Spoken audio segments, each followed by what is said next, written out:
우리가 고린도전서 오늘 본문 7장 말씀을 읽다 보면 결혼이라고 하는 것은 안 할수록 좋은 것이구나 라고 하는 결론을 얻게 됩니다. 자, 그렇다면 바울은 결혼을 반대하는 자였습니까?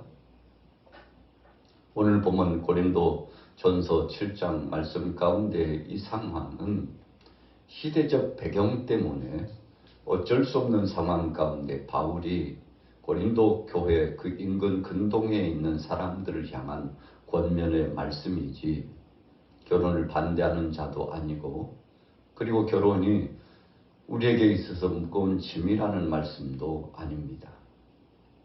우리가 지난 시간에 계속 이어서 말씀을 상고한 바와 같이 고린도 지역은 특별히 경제적으로 무역 중심지의 도시였습니다. 그래서 고린도 지역의 대부분의 사람들은 성적으로 타락해서 음란이 가득한 사람들로 그렇게 자리매김하고 있을 만큼 주위 환경이 좋지 못했습니다. 비너스 신상을 숭배하고 또 거기에서 종사하며 일을 하는 천명의 여성들이 그와 같이 우상 숭배 일에 함께 하다가 저녁 시간이 되면 창녀처럼 몸을 발로 고린도 지역에 내려오는 것이죠. 그래서 환경이라고 하는 것이 참 무시 못한다고 고린도 지역에 상당수의 많은 남성과 여성들이 성적으로 문란하고 혼잡할 수밖에 없었던 것이 바로 그 배경입니다. 바울이 에베소에서 선교 사역을 하면서 머무르면서 고린도를 떠나와 고린도 교회를 통해서 듣는 여러 가지 일들이 썩 기분이 좋지 않았습니다. 굉장히 마음이 불편했습니다. 생명의 복음의 씨를 뿌리고 예수 그리스도를 통하여 핏값으로 세운 교회가 적지 않게 세상 문화 때문에, 세상의 풍요 때문에 흔들리고 있는 모습을 보면서 이거 큰일 났다. 어떻게 해야 되나. 저들을 향하여 질타하고 그 어려움 속에서도 인내하면서 절제하고 살아갈 방법을 찾아내고 권면한 말씀이 바로 오늘 고린도전서 7장 말씀이라는 그 시대적 상황적 배경을 이해하면서 오늘 본문 말씀을 대해야만이 본문을 이해할 수 있는 것입니다. 하나님께서 천지 만물을 창조하셨습니다. 그리고는 우리 사람들로 하여금 이 만물을 허락해 주셔서 잘 관리하고 다스리고 생육하고 번성하고 땅에 충만하고 창대한 하나님이 허락하신 그 유업을 가지고 살아갈 수 있도록 복을 주셨죠. 아담 하나 있는 것이 좋지 못하여 그를 깊이 잠들게 하고 갈빗대 하나를 취하여 하와인 여자를 그에게 만들어 붙여 주었더니 너무너무 기뻐하고 행복해하는 것입니다. 그래서 하나님께서 말씀하셨죠. 둘이 아니요, 이제 둘이 하나처럼 되어서 이제 둘이 함께 가정을 이루고 살아가니 그 가정이 복된 가정이요 창대한 가정이 될 것임을 말씀하시고 축복해 주셨지 않습니까? 그래서 최초의 가정을 허락하시는 것이 바로 하나님의 섭리 가운데 있어진 것이고, 한 남자가 한 여자가 부모를 떠나서 함께 결혼하여 독립적으로 생활하는 것은 하나님께서 큰 복을 주신 바요 마땅히 그렇게 해야 될 바입니다. 여러분, 그런데 오늘 본문 말씀을 보면 조금 다른 의미에서 말씀하고 있다는 배경을 생각해 볼 수 있죠.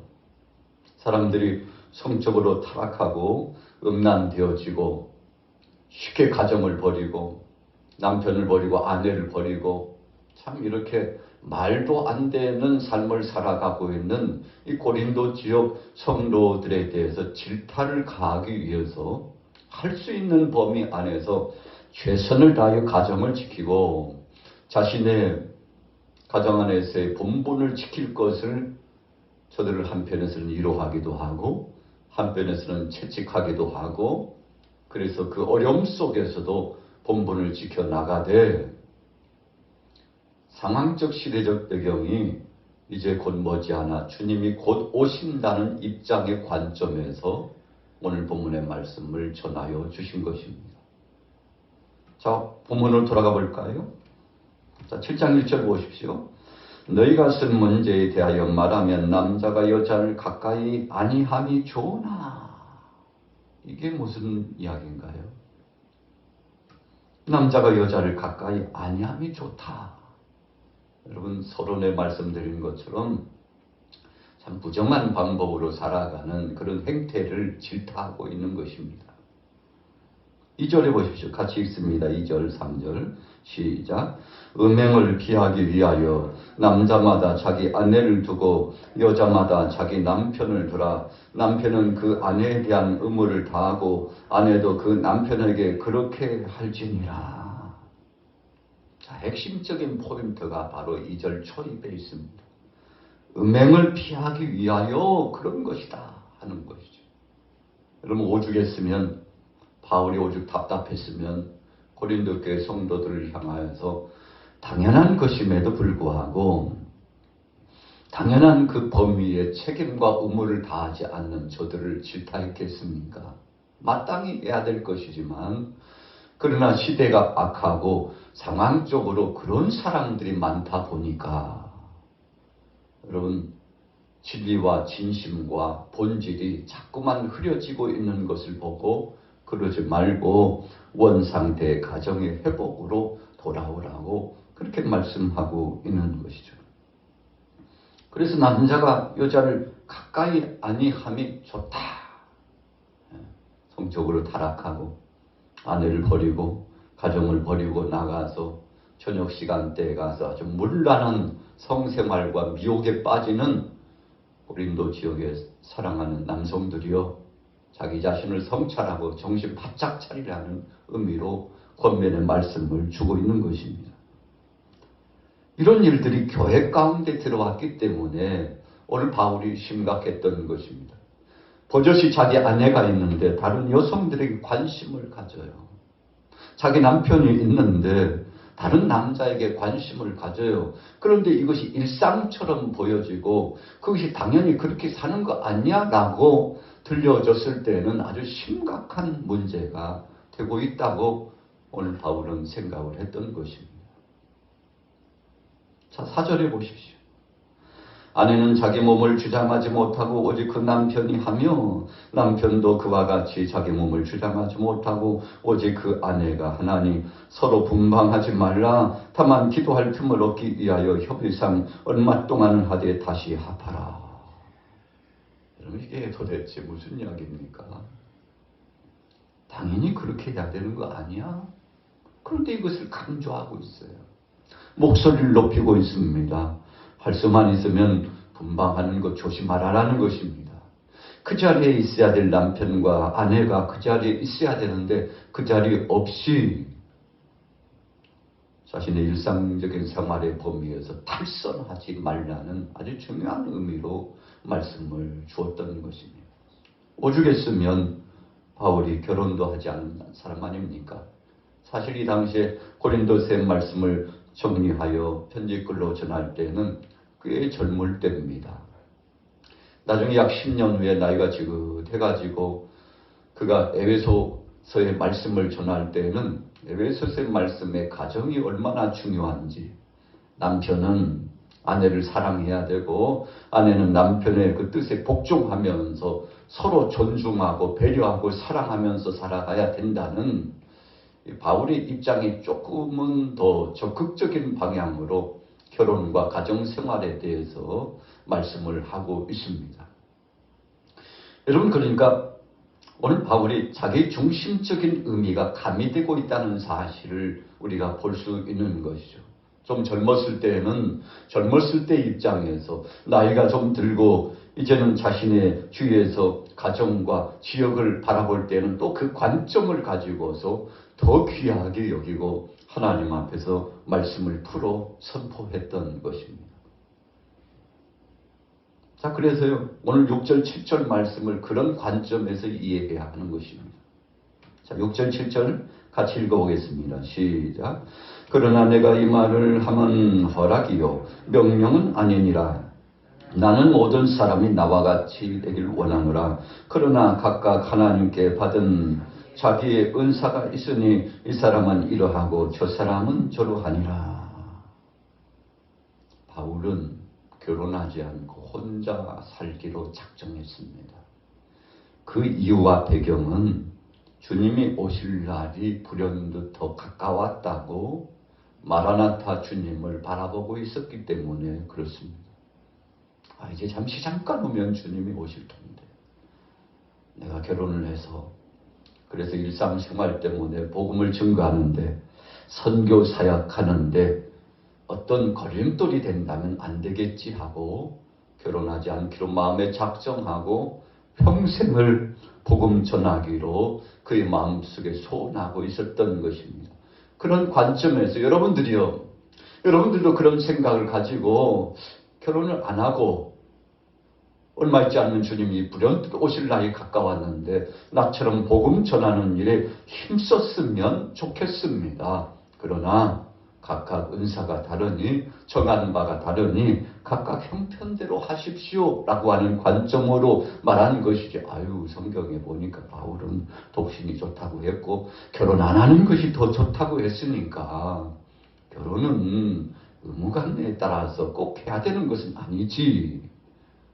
결혼 안 하는 것이 더 좋다고 했잖아 라고 말한다면 성경을 잘 몰라서 그런 것이고 하나님의 뜻을 몰리했고 바울의 그 당시 상황의 실정을 몰라서 말한 것이라는 뜻입니다. 자 보십시오. 그래서 5절 후미에 너희가 절제하지 못함으로 말미암아 사탄이 너희를 시험하지 못하게 하려 하는 것이다 그랬어요. 자, 바울이 왜 이런 이야기를 했는지 자신의 입장을 잘 피력해 주고 있는 것이라는 것입니다. 시대가 악하니 상황적으로 고린도 지역이 참 음란하고 그리고 정욕 중심으로 살아가는 배경적 상황이 있으니 자기 자신들을 조심하라고 하는 그 말씀의 의미로 주고 있는 것이죠. 8절로 넘어가 봅니다. 내가 결혼하지 아니한 자들과 과부들에게 이르노니 나와 같이 그냥 지내는 것이 좋으니라.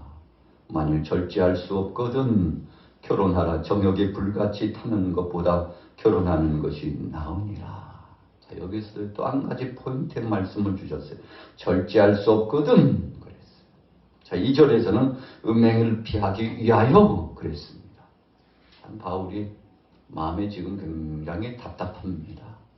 저렇게 살아서는 안 되는데 참 음행의 역사 가운데 여러 가지로 영육 간에 엄청난 피해와 고통을 당하고 있는 고린도 교우들을 향하여서 다시 한번 절제하는 삶을 강조하고 있죠.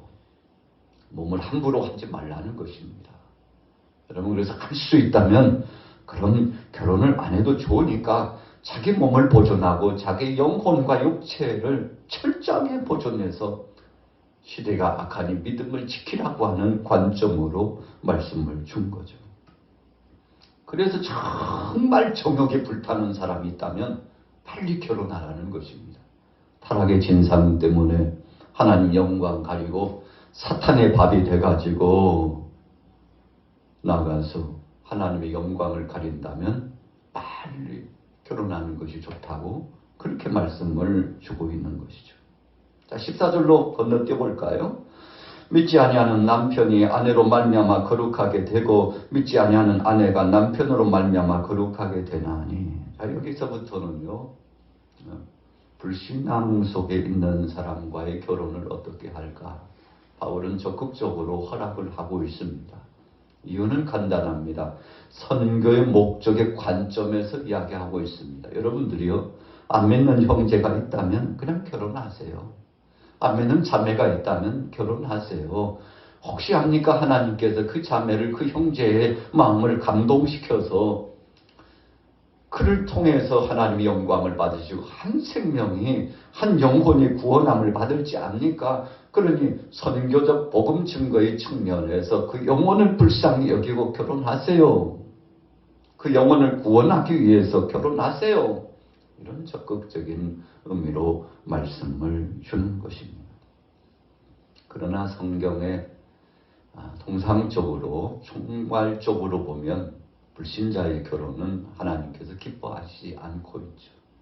그러나 오늘 바울은 더 적극적으로 그러나 우리가 짐을 질 수 있다면 불신자와 결혼하면서 당하는 여러 가지 어려움의 십자가를 지고 나갈 수만 있다면 그 영혼을 불쌍히 여기며 결혼하여 그도 생명의 복음 안에 들어올 수 있도록 적극적으로 사역을 진행하라고 오늘 본문은 결론하고 있죠. 26절로 넘어가 봅니다. 내 생각에는 이것이 좋으니 곧 임박한 환난으로 말미암아 사람이 그냥 지내는 것이 좋으니라. 자, 바울이요 솔직하게 자기 입장과 그 상황적인 배경을 잘 설명해 주고 있습니다. 25절에 처녀에 대하여는 그랬어요. 많은 젊은 처녀들을 향하여서 여러분들 임박한 환난의 때입니다. 그냥 지내는 것이 더 좋지 않을까요? 이렇게 권면을 했다는 사실입니다. 자, 왜 그랬을까요? 28절에 보세요. 그러나 장가가도 죄짓는 것이 아니요 처녀가 시집가도 죄짓는 것이 아니로되 이런 이들은 육신의 고난이 있으니. 자, 결혼 생활 때문에 서로 신경을 쓰고 그 일에 몰두하다 보면 또 다른 정말 선한 사역, 우리가 복음을 증거할 사역이 있음에도 불구하고 그런 거 하고 싶지만 할 수 없는 형편과 처지가 될 수 있으니 무거운 짐 지려고 하지 말고 그냥 혼자 지내는 것이 더 좋지 않을까요? 라고 적극적으로 그렇게 해석하면서 권면을 주셨다는 사실이죠. 이것이 바울이 고린도 교회의 젊은 처녀들을 향하여 솔직한 자기 심정을 말하고 있는 것이죠. 왜 그랬습니까? 상당수의 많은 사람들이 결혼 생활을 해도 행복한 결혼 생활을 이어가지 못하는 그런 상황들을 많이 목도해 보았고 타락과 유혹의 역사에 빠지고 있는 젊은 세대들을 보면서 적극적으로 저들을 질타하면서 권면했던 말씀이라는 것입니다. 그런 의미지 결혼 안 하는 것이 좋다는 뜻은 아니라는 것을 말씀하고 있는 것이죠. 자, 34절로 볼게요.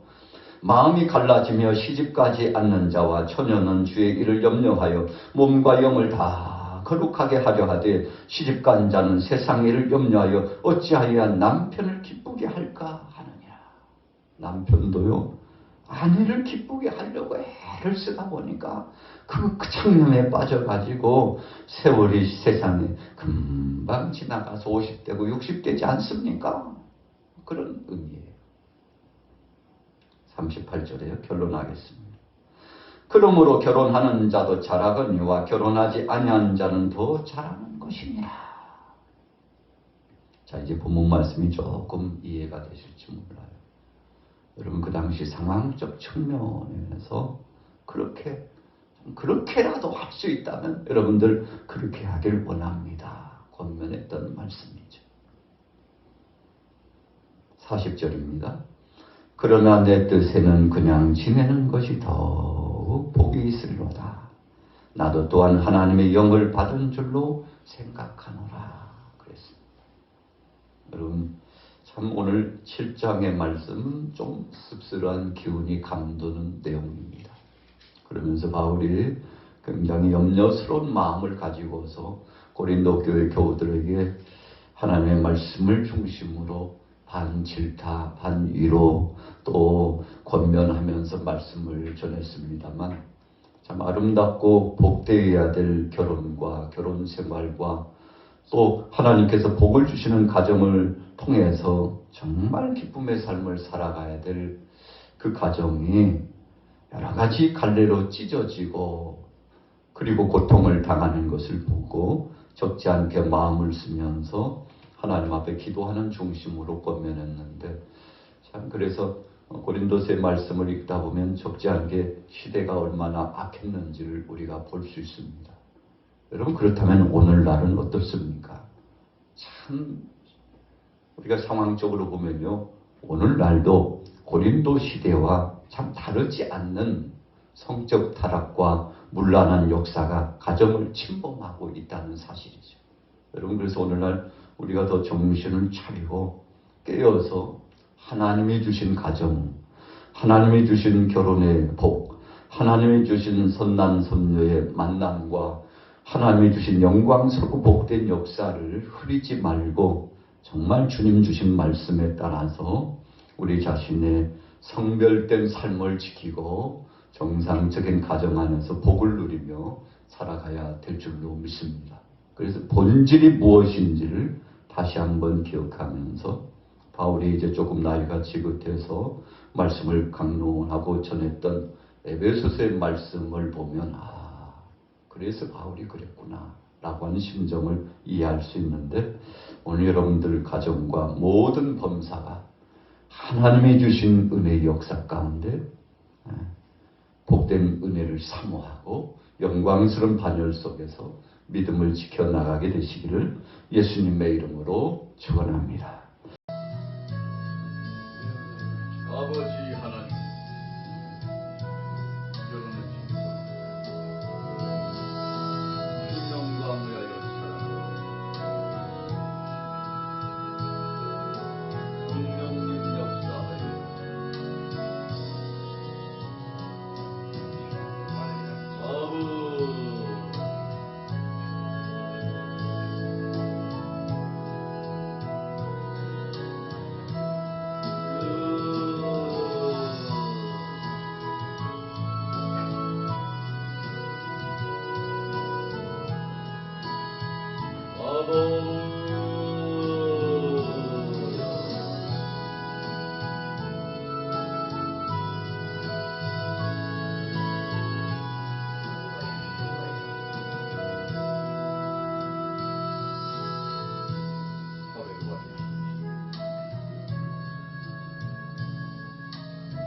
너와 연마를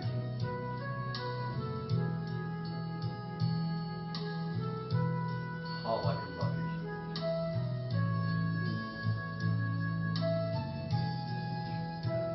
아버지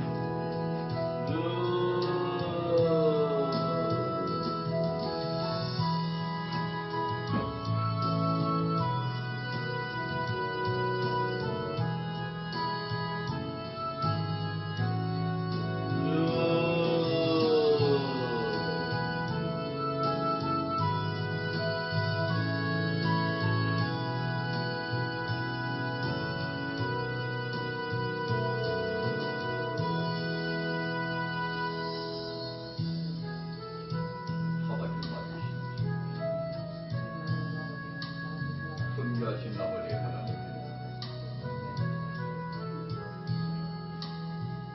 아버지